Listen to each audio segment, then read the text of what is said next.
Good afternoon. This is going to be a brief video. I just want to explain that the Genesis gap, the problem, the confusion from the Genesis gap, was that it was really a gap about the fall. F-A-L-L. Where did the serpent come from?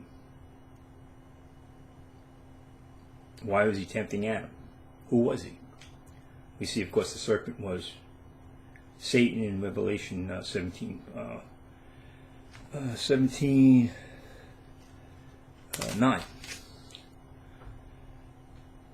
So there's no doubt there's a gap. But the problem what happened was that the original dispensationalists got very nervous about archaeology, and they claimed that archaeology was saying that the earth was old, and that didn't line up with man being young.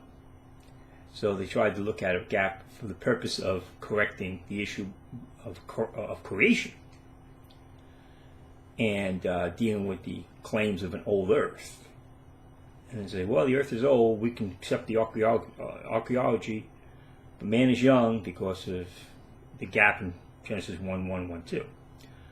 But the issue of the gap in Genesis 1, either 1:1-1:2 or between 2 and 3, where the serpent shows up, is really dealing about the fall and the narrative of the fall. Where did Satan come from? And that was originally the Genesis 1:2 defense. Is the idea is that the earth is beginning null and void. Let's see exactly what it says here.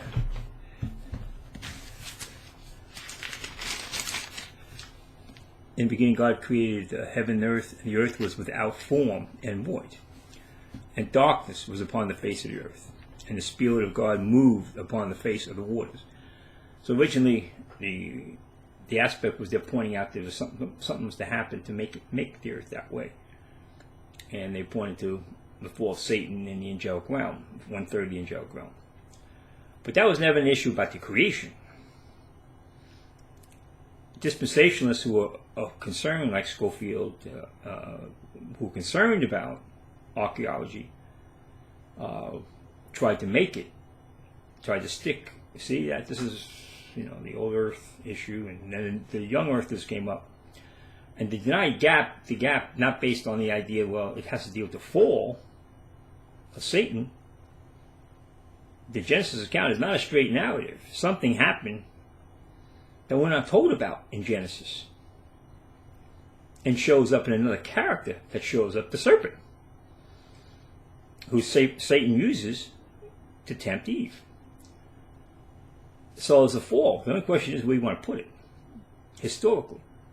But the issue about the Genesis gap was never meant to be about creation, because no one knows the time element. No one knows how long Adam and the woman were in the garden. If Satan could have coexisted, Lucifer could have coexisted at that time.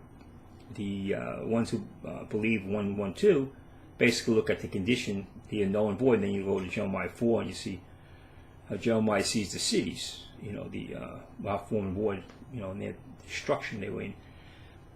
So it seemed to be a recreation that was about, because something, God starts from nothing and doesn't have his recreation aspect to its darkness, out of darkness. But that's just an argument over where the fall of Lucifer happened. That's all. So you can disregard the Genesis. It happened between Genesis 1:1 and 1:2, fine. But then you have to say it happened between Genesis 2 and 3, when the serpent shows up. Somewhere in that line is a narrative that's Lucifer falls, and we don't learn about this fall until Isaiah 14 and Ezekiel 28. We point out, so that doesn't show up and say, well, where does the serpent come out of? Why is he tempting Adam? Who is this guy? Talking serpent. And why is a woman talking back to him? Have this interest. And of course, he's very subtle. Well, son of all beasts. So you see, as the characteristics of Satan. So I just wanted to put this out, that this is how this battle war began, because it shifted. It shifted from an issue of a very true issue that Genesis, the first 3 chapters of Genesis, there's an historical event that we're not being told about. Whether you want to put between Genesis 1:1 and 1:2, or you want to put between Genesis 2, chapter 2 and 2:3, that's irrelevant. Just which one makes more sense to you. But the serpent didn't show up out in the void. That serpent is Satan. And this is not about creation. It's about the fall. How Lucifer fell and came to tempt man in order for man to fall.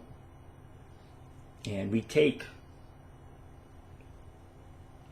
these kingdoms, which became his on the fall of Adam. Either take them or we take them. And of course, they used to eat them. People say, he was in the Garden of Eden. Well, a lot of times the same thing with paradise. It can be used for different times. Like the paradise can be used for Abraham's bosom. It can also be used for the third heaven. So times it can be used for different locations. But I hope this clarifies things up. So no use fighting over it. It's not about creation. Some of the older dispensationalists were too impressed by archaeology and got nervous and tried to make a big deal about the old earth had to be. They accepted the idea the earth was old, and therefore, that the gap explains the old age of the earth. The gap wasn't meant to explain the old age of the earth. It was meant to explain that there was a fall, that sin entered the universe before the sin of man did. And that individual who was the first sinner, Lucifer, shows up in the form of a serpent.